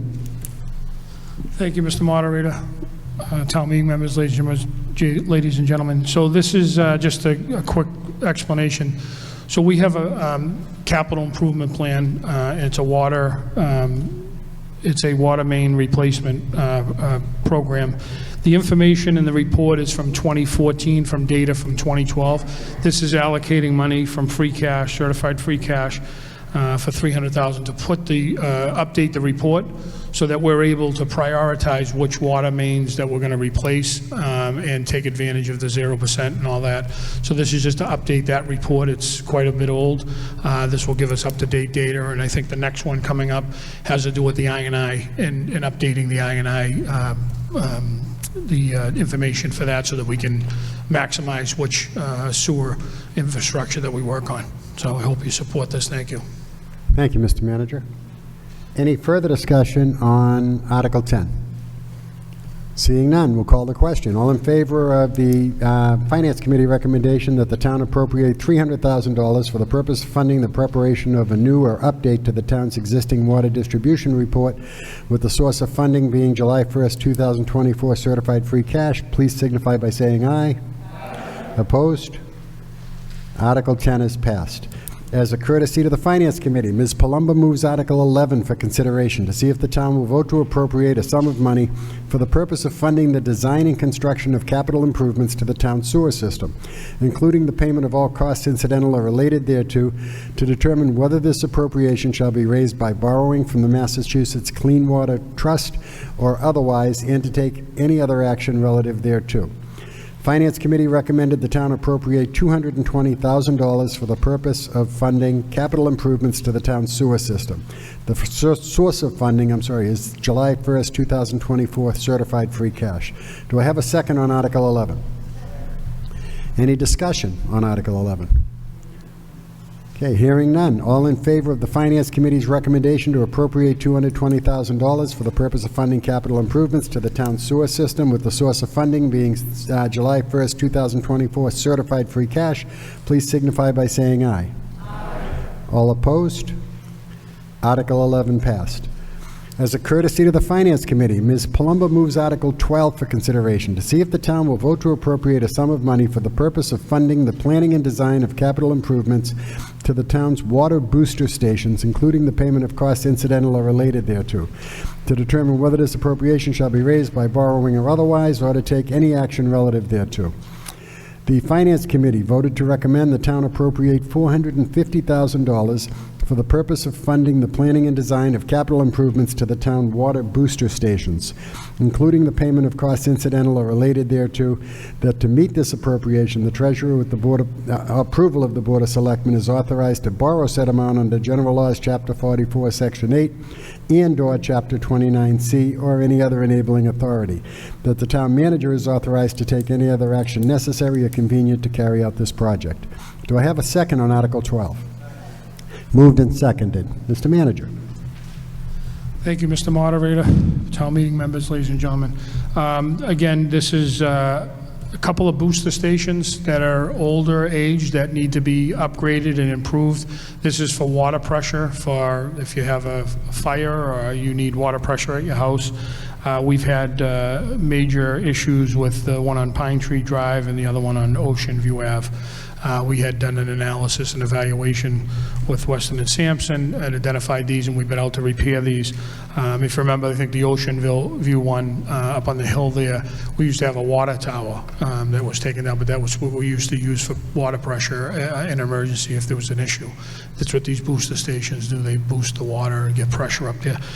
This is $450,000 towards this in a borrowing article so that we can repair both those booster stations. So, and put a design together. Thank you. Thank you, Mr. Manager. Any further discussion on Article 12?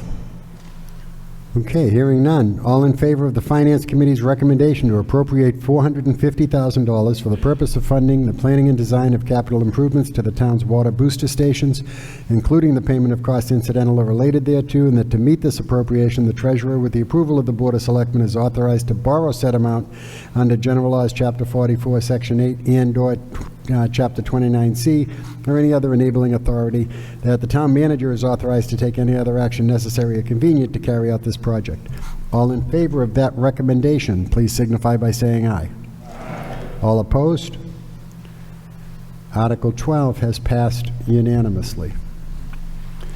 As a courtesy to the Finance Committee, Ms. Palumbo moves Article 13 for consideration, to see if the town will vote to appropriate a sum of money for the planning, design, and construction of capital improvements to town-owned bridges, including the payment of costs incidental or related thereto, to determine whether this appropriation shall be raised by borrowing or otherwise, or to take any other action relative thereto.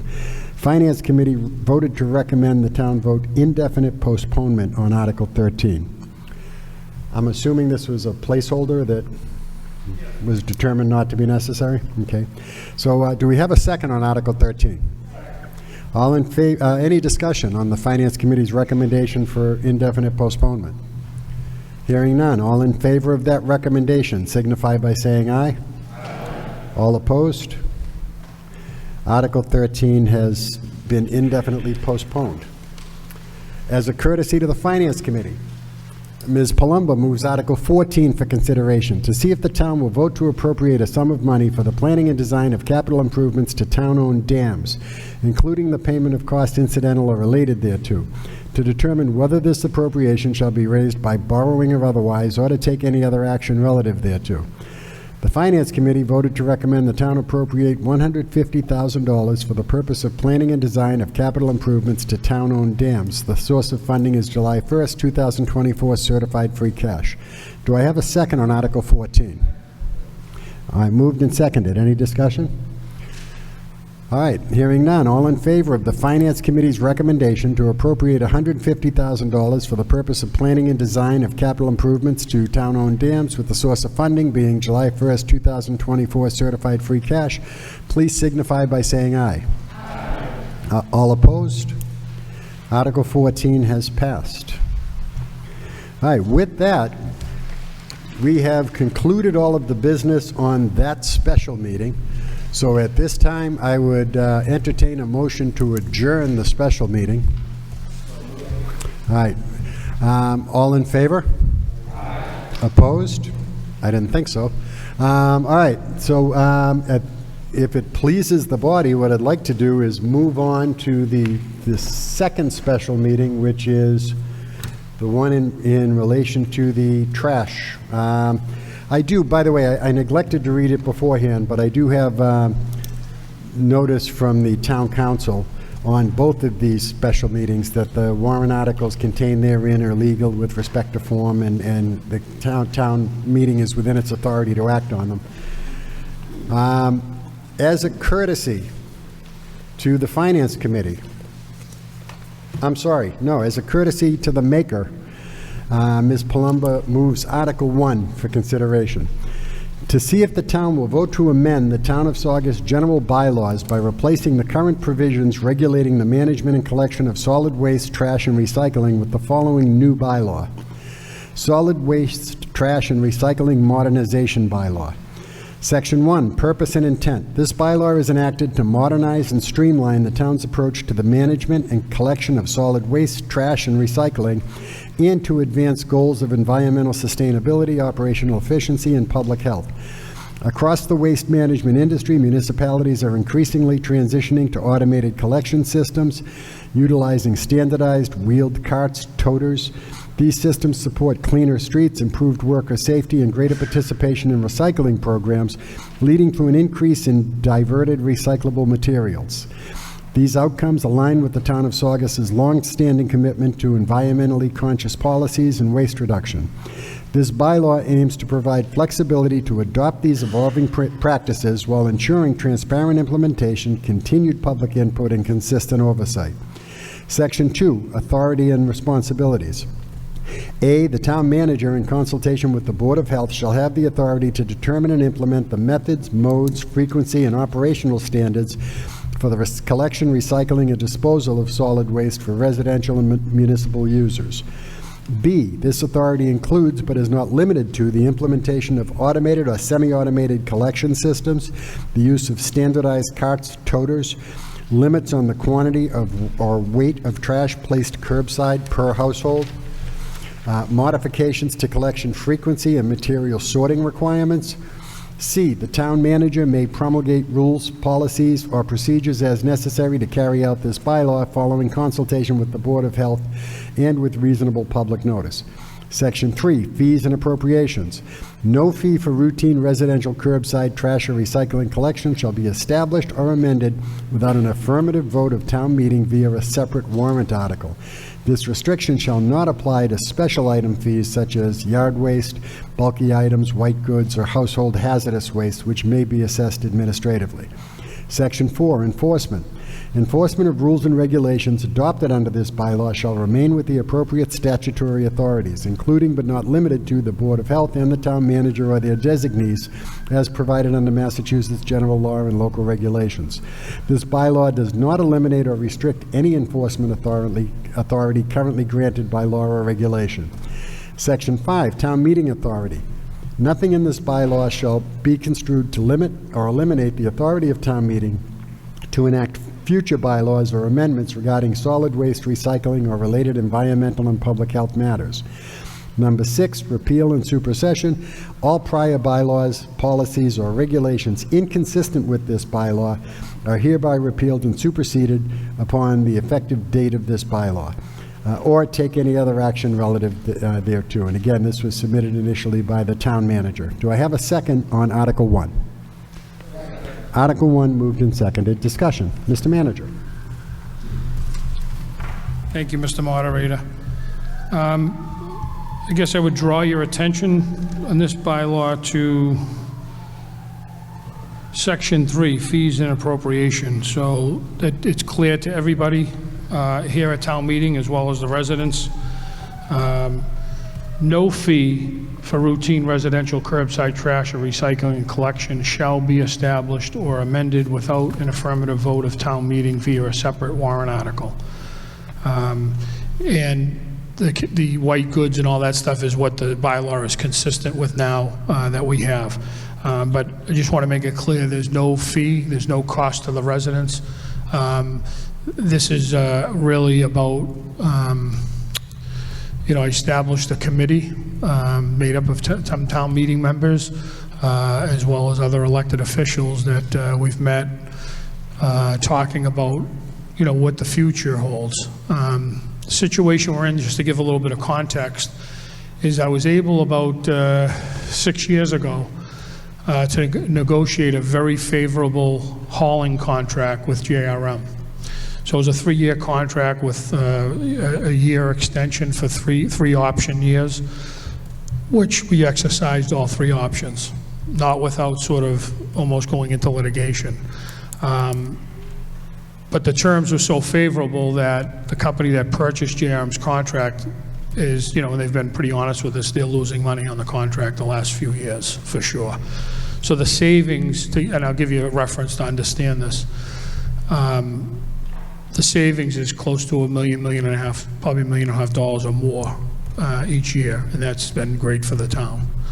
The contract is over, there's no more, coming up in June 30th, no more extensions available, so we have to figure out other ways of what we're going to do. Probably would have looked at going to automation a few years ago, but we had such a favorable contract that, that didn't make sense financially. What's happened in the industry now, there's only one company that's in our area, Capital, that does manual pickup. And manual, if you don't understand that, that means there's a driver and then there's a person in the back of the truck that's picking up the trash and throwing it in, or the recycling. There's only one company that does that. And the cost is more than doing for automation, and I'll give you some of the numbers to understand. So we have to sort of make a decision, and I want to make sure that we have a bylaw that was authored and supported by town meeting probably, 15, 16 years ago, I'm not sure when. And there were certain circumstances why they did that, because they didn't want to have a fee. Well, there's no fee. I can't impose a fee. The Board of Health can't impose a fee. You have a bylaw, and this bylaw would, anything to do with that has to do with town meeting. This is just allowing myself, obviously with the committee as well as the Board of Health, to try to look at other options. And obviously one of those options, because every company is doing it, is automation. And those are, they use a toter system. And you'll see the next article has to do with, so that wouldn't be a cost, so there's no cost directly to the taxpayers or the residents, would be a borrowing article to buy the toters, and we can talk about that a little later. That's just something else we can talk about, but that way there, everybody will be provided with a toter if we go that route. If we stay manual, that's a possibility. For sure, we did have a demonstration that hopefully everybody's got to see on TV or were able to attend. We had a pretty good turnout. But just to give you the cost of what the hauling costs are alone. Current cost this year, because of the favorable contract that we have that expires, we're paying about approximately $1.58 million, so $1.579 million. To go to automation, if we were to go to automation, it's $3 million plus. That's without toters. So it'd be $3 million plus. So it's double. And that's automation, which is the cheaper way to go. So it's double, another $1.5 million. That's the kind of money we've been saving because of the favorable contract we've had. We've put a feeler out there. The manual If we stayed with manual and do nothing, and this doesn't pass, nobody wants to do anything, we just keep it the same, be over $4 million for manual pickup to continue what we're doing now, and then we'd only have the option of one company. And the price could be more, because there's no one else in town that does it. They won't do it because of the liability, safety, the injuries that they incur, and the cost. Just doesn't make sense for them. You know, so those are, and then obviously there's, you know, 4 to 5% of an increase each year within the contract itself, no matter what system you use.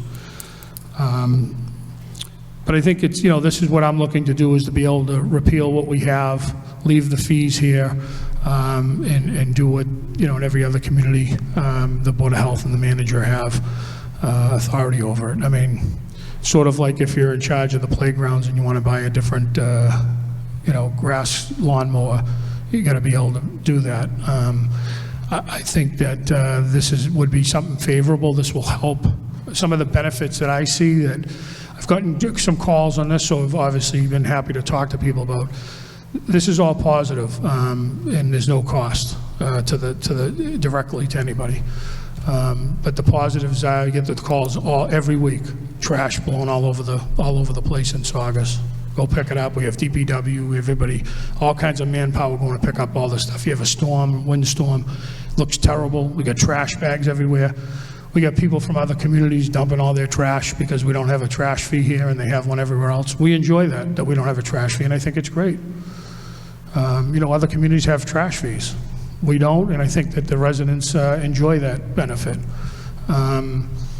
But, you know, now with having a toter in a system, you'd be able to have a cover on it, and you're not going to see all that recycling or the trash blowing all over the town. I think it helps promote, I mean, there's studies that show it helps promote recycling. We're one of the only communities around that doesn't have a mandatory recycling bylaw. Strange. You know, we're obviously concerned about air quality that are, you know, being burned in the incinerator. This, I think, we should all be behind trying to have less material in the green bags, and being able to, you know, reduce what we do for tonnage. Not only do you pay less because of the tonnage, it's sort of like with the sewerage, right? We're doing I&I program where we're rehabilitating our sewer pipes so that storm water isn't getting into our sewer pipes, and then we're paying for it through the pumping station in Lynn to put general storm water. So we're trying to take the storm water out of our sewer system, so you're only paying for storage to be processed. This is the same thing, but this would allow us, and there's no definitive thing of where we're going, but it's a matter of being able to talk to these companies, negotiate, find out what's the best options in a measured, you know, like I said, I have a committee, and there's a lot of town meeting members that are part of that committee currently, as well as the Board of Selectmen and the Board of Health, to try to figure out what we do and how do we benefit from this. Obviously, the cost is what we're trying to minimize, but that's what I'm looking for, support on this so that we can move forward. I think that this is the way of the future. Within a couple of years, I mean, I'm not even sure that Capital may not even, they have automation, they may not even want to bid on it. So we may be stuck anyway. But just want to be able to get the green light to move forward, to try to have those discussions and explore the ideas of how to do this. But I think it'll improve the town. It's change, it's different. All the different questions that we have about what size toter, how many toters, how many pickups, all that all can be worked out. Those are the less of the issue to work out those details than it is to be able to sit at the table and try to figure out what's offered and what we can have, and the option of the possibility of going to automation. The next article talks about borrowing, and I don't want to get into it too far until it comes up, but has to do with purchasing the toters so that nobody directly has to pay for those.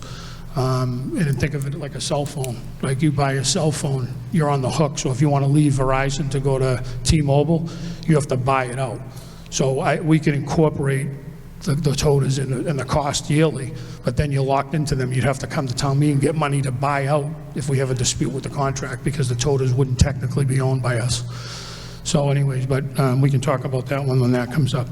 I'm happy to answer any questions. I think a lot of the details, I don't have them because we're still exploring that, and that's with the committee and with the Board of Health and the Board of Selectmen to try to figure out what other communities do. Like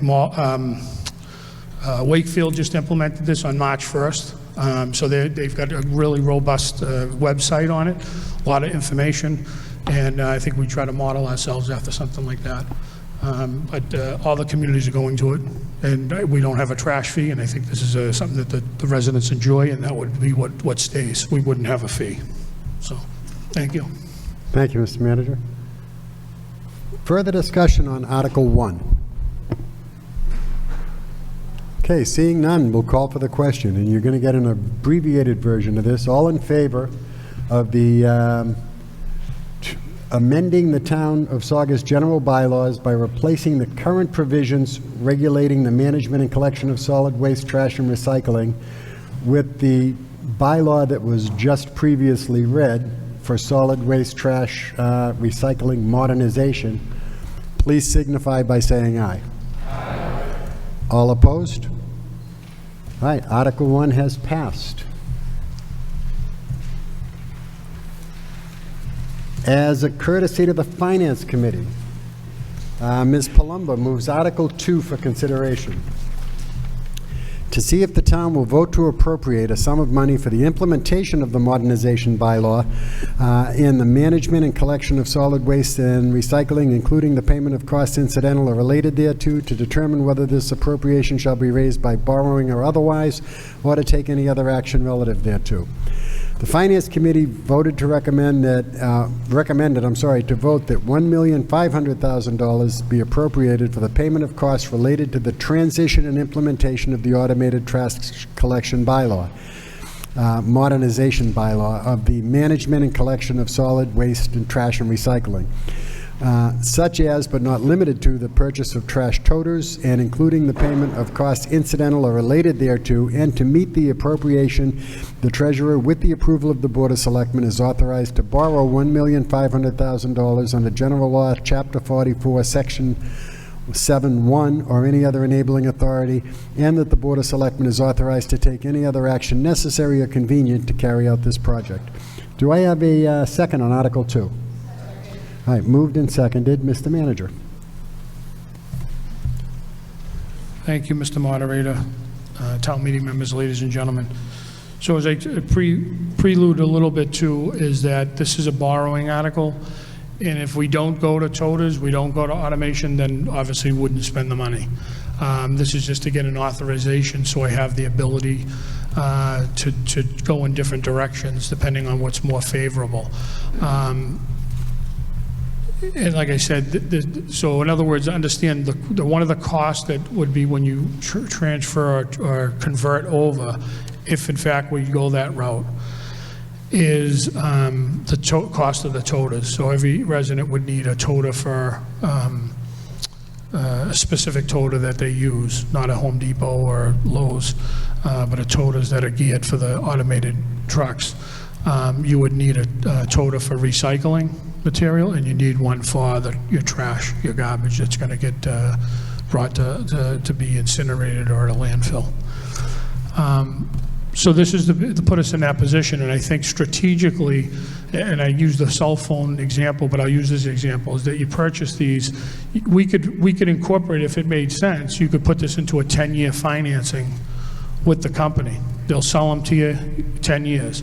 If we have a problem in 3 years with their contract and want to get out of the contract, we're going to have a borrowing article. If they go to town meeting, it'll be public to say, we're having a problem with the contract, we need to borrow money to buy out the toters because we're on the hook for them and we owe them, just like you bought a car. You have to make the payments for the lease for the whole entire time. But generally, they'll finance those over 10 years to do that. There's warranties that come with them and all that. Just looking at this preliminarily, and no decisions have been made, but it might be better for us just to purchase those rather than have the residents pay for them. It would be to borrow them, purchase them for everybody that's legally supposed to have them. And that way there, if we do have an issue, they're ours. So we could change any company we want. We own them. But obviously, I'd have to run numbers, see what the cost benefit is of all the different options with that. But that's sort of to put in place. Again, just to remind everybody, when you authorize borrowing for a specific purpose, the money can't be used for anything else. So it's not like, oh, if you're not going to use it there, I'm going to buy a new fire truck. It can't be used for that. It only can be used for the purchase that it's authorized for, and if we don't use it, we don't authorize it. But I think this will put us in a better position, myself, the committee, the Board of Health, and the Selectmen, to try to figure this out, what's going to be better for the community.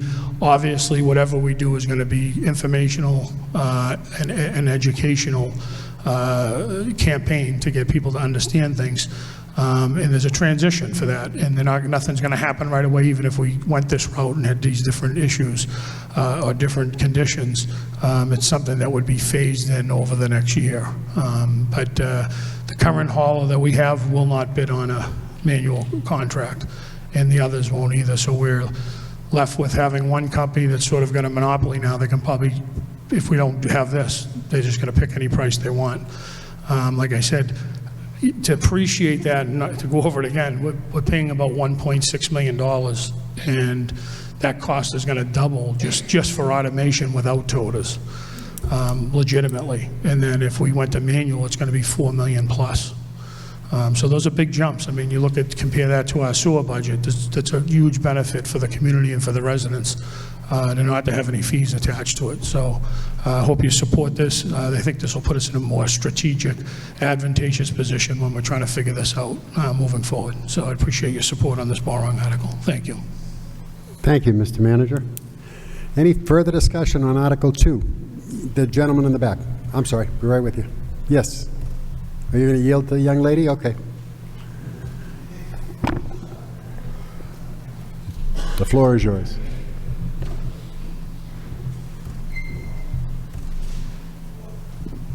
Hi, Judy Worthley, Precinct 9. Just a quick question that seniors are asking me. The size of the barrels, they're concerned about being able to take them to the curb and if they can vary in size so that it would be more efficient for them. Thank you. Thank you, Ms. Woodley. Thank you. And just to address that question, and none of the details are all worked out. So I'm going to try to tell you what other communities have done and some of the conversations that the committee's had with the current hauler and other haulers. But those things are all, we can put exceptions in there and sort of criteria. But I was interesting because I've had an opportunity to, with weight in them, different size barrels. The way they make them, you wouldn't know the difference between a 35-gallon or a 65-gallon. So it's a matter of what you put in there, but they hold a certain amount. But they do, like other communities, I think Wakefield has a criteria. So if a senior lived at home and only had a certain amount of trash, they could qualify for a smaller toter. And obviously, I think if you look on the website for Wakefield, I think it's really explanatory. But you can, if you're going to have a birthday party, Christmas parties, you can have extra bags that you purchase that are see-through, I think, like pink or whatever. You can pick any color you want if you're going to have additional trash. And there's all different types of things you can make with different criteria. But obviously, we'd work with whatever we'd help and work with anybody we can on a case-by-case basis or a rule across the board. This isn't about making it more difficult. This is about making it easier and more convenient for everybody. And to be able to have those toters where you're not going to have rodents. We have all these issues going on. We have animals that are tearing up trash. We have a lot of people don't even use trash barrels or trash cans, and there's stuff blowing all over the place. So I think there's a whole host of benefits that we can sort of pick up the pace and sort of bring it to another level of educating and informing people about what they take at the Charm Center, different things. We have a great system up there. A lot of the stuff you can bring up there for free. So I'm happy to answer any other questions. Thank you. Thank you, Mr. Manager. Further discussion? Yes.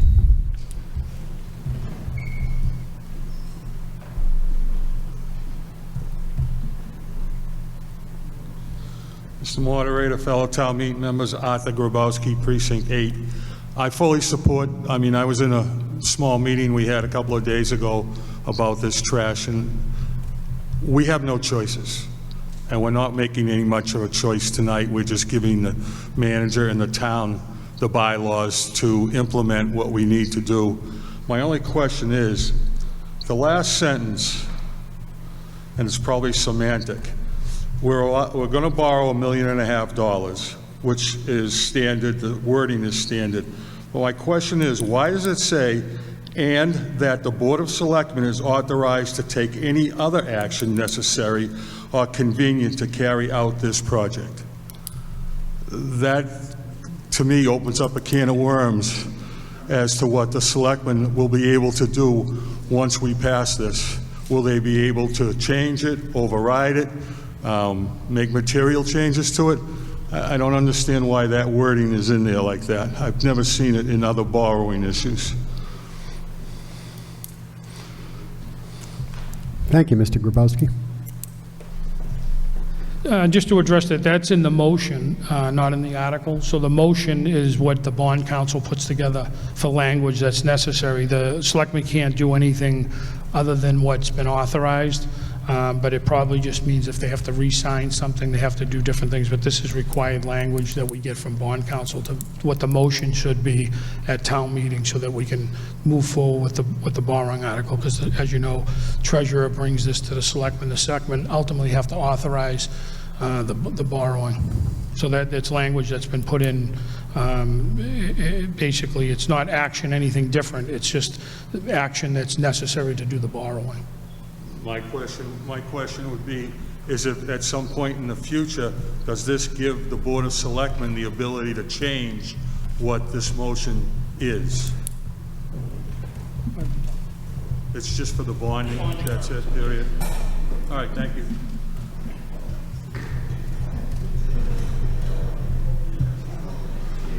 Any further discussion on Article 2? Ms. Whitcomb.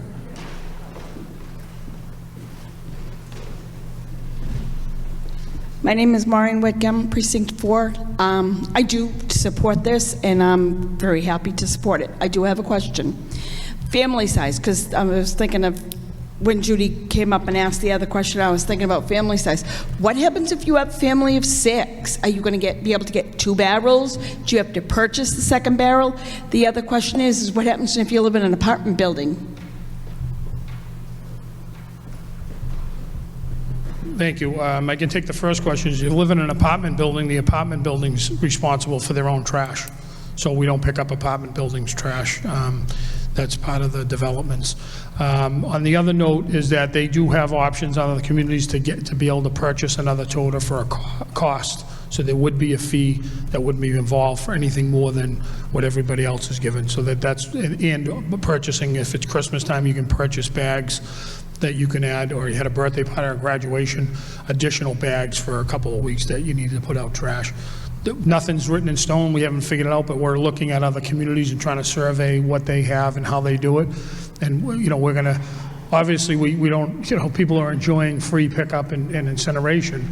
We're going to continue to sort of do what we can to provide people, just like we have the Charm Center. It's been $25 for the Charm Center for the whole year for, probably 20, 30 years, when it was just a dump. So we'll do what's, in the best interest of the residents. Thank you, Mr. Manager. Further discussion on Article 2? Yes, Mr. Palenti.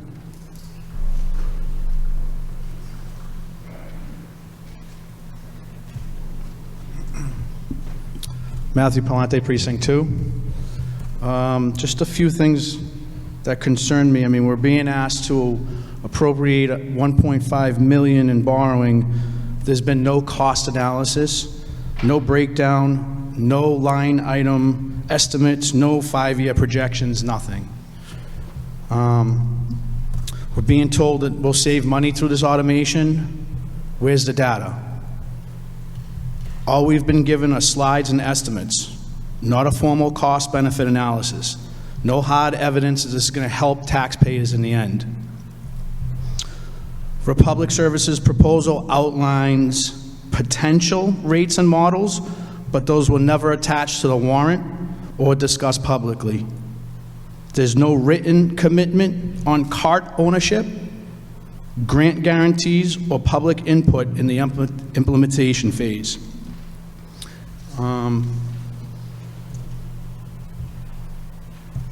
And I have a question too. Does this appropriation cover leaf pickup as well? Thank you, Mr. Palenti.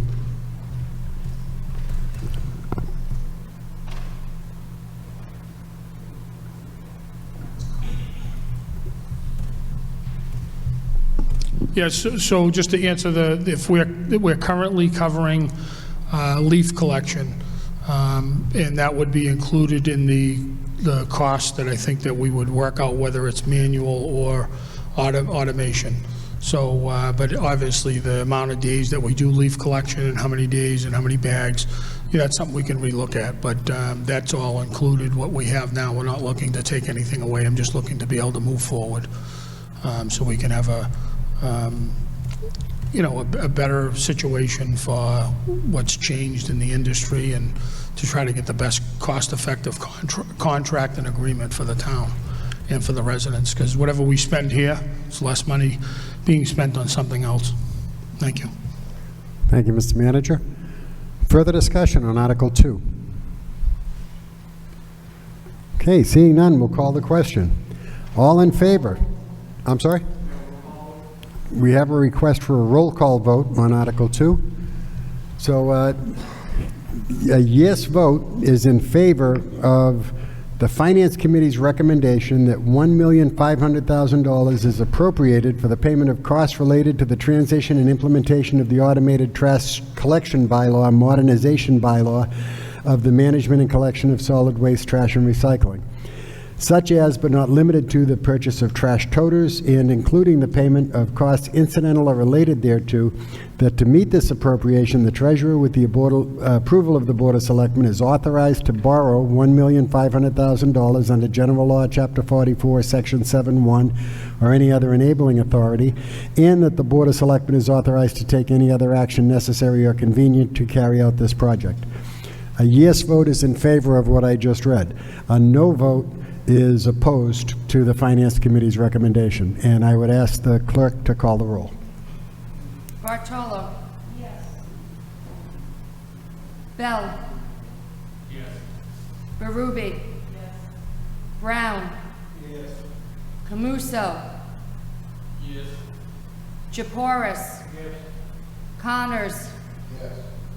Costello is absent. Cottom. Yes. Cross. Yes. Curry. Yes.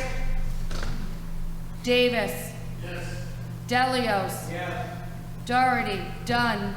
Yes. Federico. Yes. Ferrari. Yes. Goodwin. Yes. Grabowski. Yes. Herman Durant. Yes. Hickman. Yes. Kelly is absent. Long. Yes. Lepresti. Yes. Manugian. Yes. McCarthy. Yes. McCullough. Yes. Meredith. Yes. Mareshi. Yes. O'Brien. Yes. Paleshi. Yes. Palumba. Yes. Panetta. Yes. Panico. Yes. Paolini. Yes. Parlente. No. Rackinick. Yes. Ring is not here. Rossetti is not here. Sacco is not here. Shenna. Yes. Scazzarella. Yes. Shelkowski. Yes. Spencer. Yes. Strasnick. Yes. Taligan. Yes. Thompson. Yes. Wallace. Yes. Whitcomb. Yes. Worthley. Yes. We have 43 yeas, 1 nay, 5 absent. Article 2 has passed.